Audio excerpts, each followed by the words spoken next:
Assalamualaikum warahmatullahi wabarakatuh. Hari ini saya akan menceritakan sedikit tentang awal mula dakwah Nabi Muhammad di kota Mekah sekitar tahun 610 sampai 622 Masehi. Nabi Muhammad lahir di kota Mekah tanggal 12 Rabiul Awal tahun Gajah. Mengapa disebut tahun Gajah? Karena setahun sebelum Rasulullah lahir ada peristiwa yang disebut atau yang terjadi, Ka'bah akan diserang oleh atau dihancurkan oleh pasukan gajah yang dikirim oleh tentara Raja Abraha.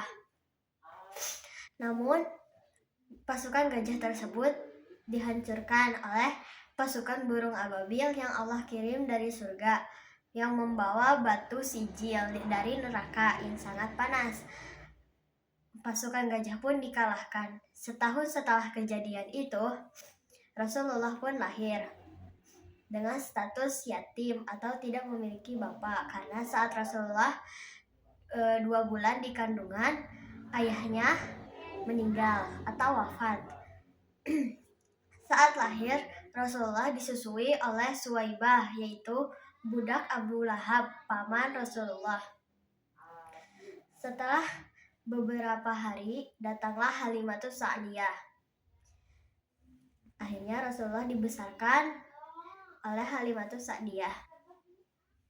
Saat Rasulullah 6 tahun, beliau ditinggal wafat oleh ibundanya yang bernama Aminah. Lalu berpindah asuhan ke kakeknya Abdul Muthalib. Abdul Muthalib pun wafat saat Rasulullah 8 tahun. Akhirnya Rasulullah diasuh oleh pamannya yang bernama Abu Thalib. Disitulah Rasulullah diajak berdagang atau menjadi bagian keluarga dari Abu Thalib. Saat Rasulullah 25 tahun, beliau menikah dengan Sayyidah Khadijah binti Khuwailid radhiyallahu anha. Saat itu Khadijah berusia 40 tahun. Nah, hari ini kita akan membahas tentang awal mula dakwah Nabi di kota Mekah seperti judul tadi. Kita akan masuk ke bagian 1, yaitu turunnya wahyu pertama. Nabi Muhammad SAW saat itu berusia 40 tahun dan Rasulullah sering berujlah untuk bertahanus. Mengapa Rasulullah berujlah untuk bertahanus? Karena Rasulullah menghindari perbuatan zalim kaum kafirin Quraisy saat itu yang sering menyembah berhala dan mengadakan pesta. Di dalam pesta tersebut berisi nyanyi-nyanyian, tarian, dan lain sebagainya. Saat itu saat Rasulullah berujlah, datanglah Jibril dengan wujud aslinya yang sangat besar. Jibril mendekap Rasulullah dan berkata, "Iqra" atau bacalah. Rasulullah menjawab, "La ana minal iqra." Aku tidak bisa membaca. Jibril mengulanginya sampai 3 kali. Akhirnya Jibril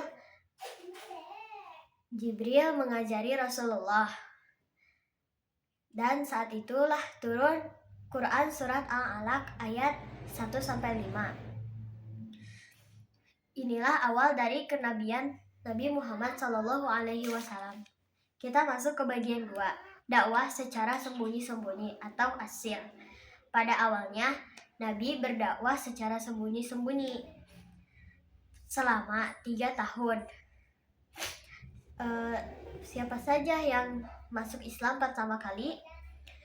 Pertama, ada istrinya Khadijah binti Khuwailid radhiyallahu anha. Lalu sahabatnya Abu Bakar As-Siddiq radhiyallahu anhu. Ada anak angkatnya Zaid ibnu Haritsah dan ada sepupunya Ali bin Abi Thalib.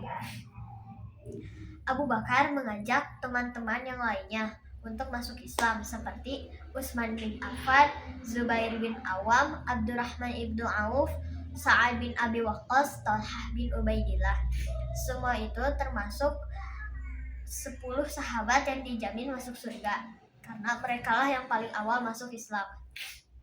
Bagian 3, ada dakwah terang-terangan atau al-jahar. Setelah 3 tahun berdakwah secara sembunyi-sembunyi, Allah memerintahkan Rasulullah untuk berdakwah secara terang-terangan. Akhirnya Rasulullah naik ke Bukit Safa dan memanggil orang-orang. Lalu beliau berkata